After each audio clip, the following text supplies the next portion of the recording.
September 10th, 2024, two people, ex-President Donald Trump and current Vice President Kamala Harris, are campaigning against each other in the hopes of becoming the next 47th President of the United States. During the course of the debate, multiple topics were talked about: immigration, economic policy, foreign affairs, so on and so forth. But if there is one topic to retain in today's video, it is immigration. While Kamala Harris had more of a humanitarian approach, and that bill would have put 1,500 more border agents on the border to help those folks who are working there right now overtime trying to do their job. It would have allowed us to stem the flow of fentanyl coming into the United States.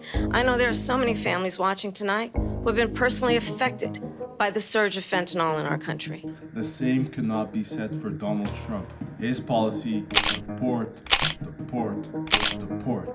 Now, we all know how it goes through. Donald Trump ends up winning the 2024 election with almost 50% of the popular vote. With that election secured, he started implementing some of its many policies that he had campaigned for. And one campaign promise that he promised to his constituencies was to deport illegal immigrants. But we have some bad hombres here, and we're going to get them out. Ever since Donald Trump started deporting people, he sparked up a lot of controversy. The question begs, why does Donald Trump sparks up a lot of controversy even though the two Democratic predecessors have deported around the same number of people that Donald Trump has? We're gonna look at three presidents: Obama, Joe Biden, and to finish off, Donald Trump. Without further ado, let's start today's video. Before we dive deeper in the reason why Trump carries out a lot of stigma surrounding his deportations, we're gonna go back in time and we're gonna look at an administration that carried out 3 million deportations throughout their term. And let's start off with Barack Obama. Barack Obama, he was well liked from outside of the United States, just like from within. Everybody loved him. He was the first black president. And when I say everybody liked them, I mean everybody did. Well, everybody except the Republicans. This is a president who does not really know what he wants to do. He simply wants to be popular with everybody, every audience before which he stands. He was often named the deporter-in-chief because of the sheer number of people that he deported across his 2 terms. Even as we are a nation of immigrants, we're also a nation of laws. Undocumented workers broke our immigration laws. You may ask, why did Obama carry out 3 million deportations? The surprising reason is it's because of a compromise that he was trying to achieve with the Republicans because he did not have enough seats in the Senate. He was trying to pass an immigration bill that would have made it easier for potential immigrants to immigrate to the United States. And they would have implemented the point-based system, just like how Canada or even Australia uses to vet out their potential immigrants. Since he did not have enough seats in the Senate, he offered a compromise with the Republicans. They were like, okay, we will speed up deportations if you help us pass this immigration bill. The Republicans initially were like, oh yeah, sure. And Obama on his hand started off his work. And when it came time to vote for the bill, surprisingly, it did not pass. So, as a last-ditch effort to fix the immigration issue, Obama helped launch the DACA program and the DAPA program as well. Over the next few months, eligible individuals who do not present a risk to national security or public safety will be able to request temporary relief from deportation proceedings and apply for work authorization. Unfortunately, it did not go through as he envisioned. It faced a lot of backlash, especially from the conservative side. Why do some people get to stay and some people don't? That's always the quandary. More importantly, how do you give the American people assurances that we're actually going to get illegal immigration stopped and under control? 26 states sued the Obama administration. We begin tonight with another reprimand to President Obama over his use of executive action on immigration. This time it is from a federal appeals court. The administration is already talking about getting the U.S. Supreme Court involved. And a lower court issued an injunction on DAPA. It went over to the Supreme Court, but since it was a gridlock decision, the initial injunction stayed. So DAPA did not make the final cut. But DACA, on the other hand, made it. So today, millions of people that were brought into the country illegally as a child can benefit from a temporary stay to the United States. Now, going back to the deportations, Obama administration had three priorities in hand: convicted felons, people who had final orders of stay, and national security threat people. Unfortunately, he wanted to deport a little bit more people, but due to the limited amount of budget that the DHS and ICE has, those were the three priorities during Obama's administration. It does not mean that if they find a collateral illegal immigrant on the side, that he won't be rounded up and deported as well. No, that's not what it means.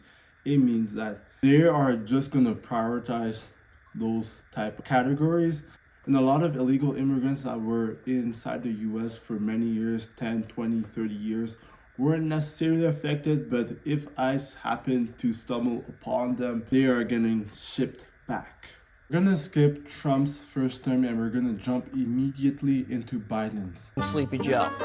Will you shut up, man? Listen, who is... Despite his old age, he is someone that is really wise for that type of position. He faced a lot of criticism on his open border policy. This crisis is created by the presidential policies of this new administration. There's no other way to claim it than a Biden border crisis. Border Patrol officials are taking President Biden to task as migrants stream across the border and into communities throughout the nation. Which was essentially illegal immigrants coming within the United States, being shipped into sanctuary cities and receiving a lot of amenities like debit cards, free food, free housing, whereas homeless people in those type of cities like LA, New York, or Minneapolis receive nothing. And the catch and release program, where we're doing catch and release at a whole new game right now. ERO is transporting them all over the United States to different detention facilities where you would hope they were being detained, but that's not the case either. They're being shipped to those locations and then released, so they're not being released from the border. They would arrest someone, issue them a notice to appear. They will fail to appear, there would be a warrant for their arrest. But since it's a misdemeanor, usually, the law enforcement would typically not pursue them. One surprising thing that you would hear about Joe Biden is he tried to pass an immigration bill. An 8-year path to citizenship for most of the 11 million undocumented immigrants in the U.S. It drops restrictions on family-based immigration and offers green cards to DACA recipients. Similarly, he was put into a position like Obama where he did not have enough seats in the Senate, so he negotiated with the Republicans. We will increase deportations if you help us pass that bill. The Republicans were like, yes, we will. And when it came time to passing that bill, it did not go through.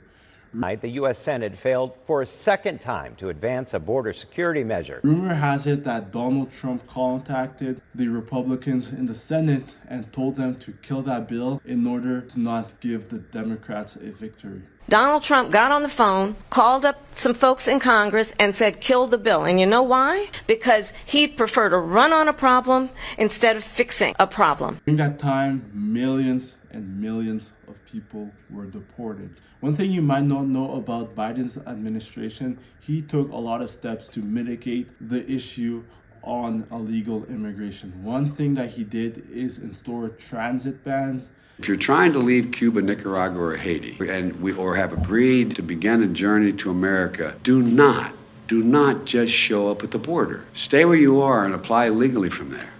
To put it simply, it means that migrants cannot shop around what countries that they don't like. They gotta pick the first country that is safe. Then they can apply for asylum to the U.S. One thing that him and Kamala Harris did was negotiate with a lot of other countries like Guatemala or Mexico.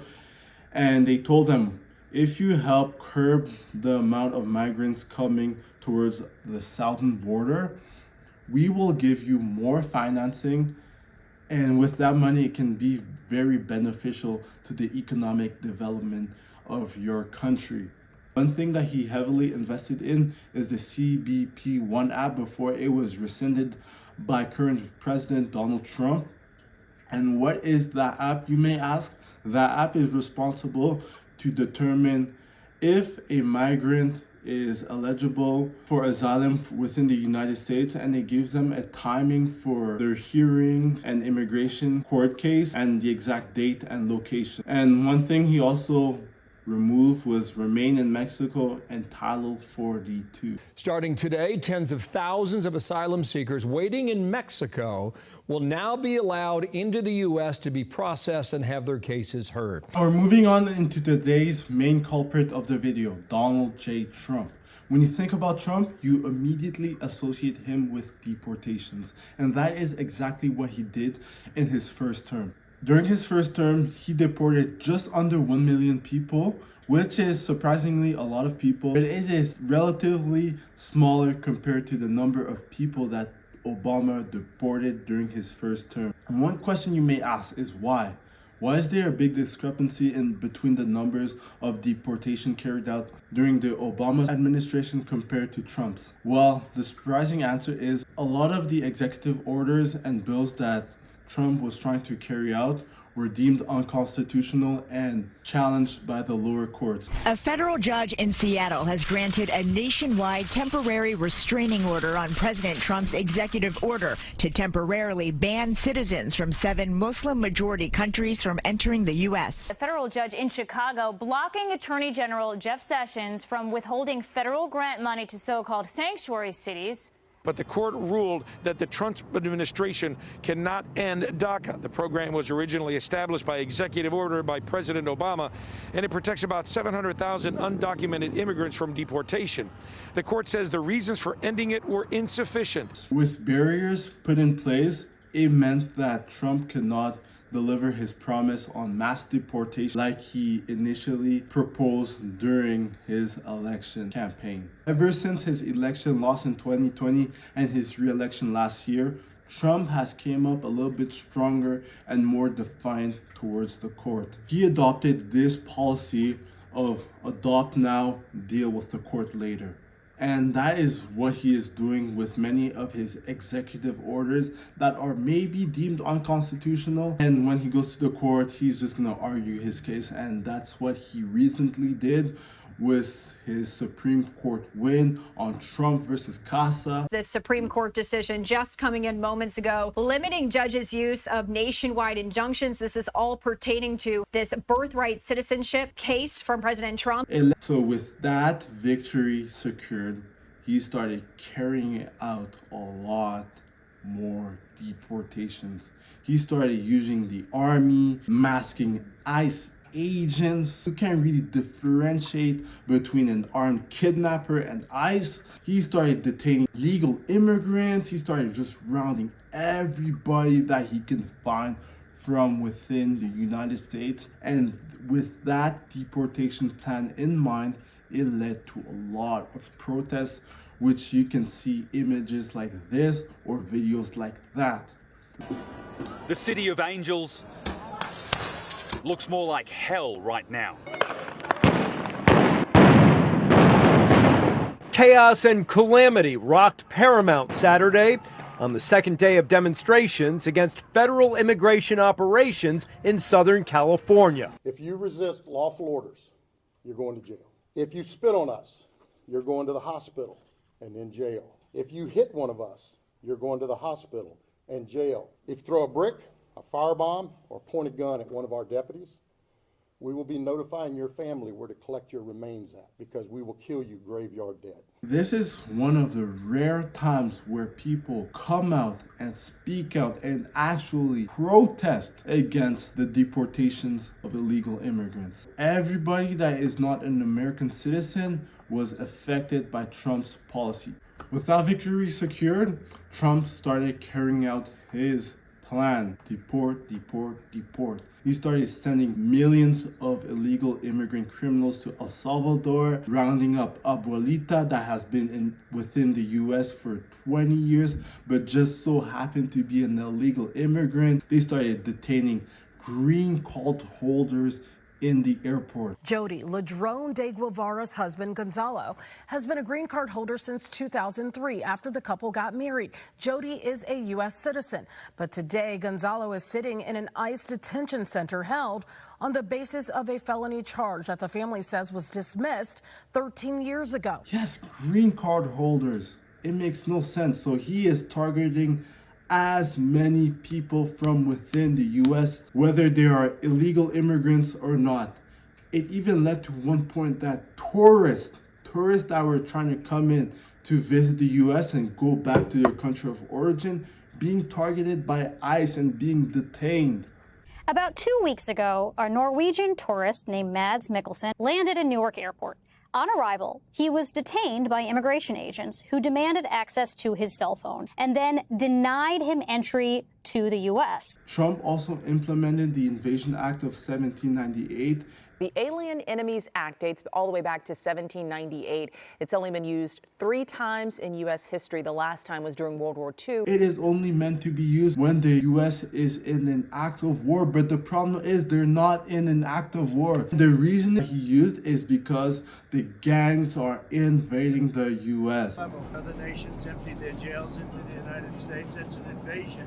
Many criminals. They invaded our country. So with that law in place, it gives the ability for any law enforcement officer to detain and deport people without due process. One thing that he also passed was the Laken-Riley Act. In last video, I talked about the Laken-Riley Act. To put it shortly, the Laken-Riley Act authorizes the ability for law enforcement officers and ICE to detain criminals suspected, not convicted, suspected to commit a violent crime. And I don't know, maybe they can deport them. I don't know. I just need to look at the specificities of the law. With those type of deportations in place, we're just gonna have to wait and see what is gonna be the final number at the end of Trump's presidency to see whether or not the policies implemented by Donald Trump are really effective or not.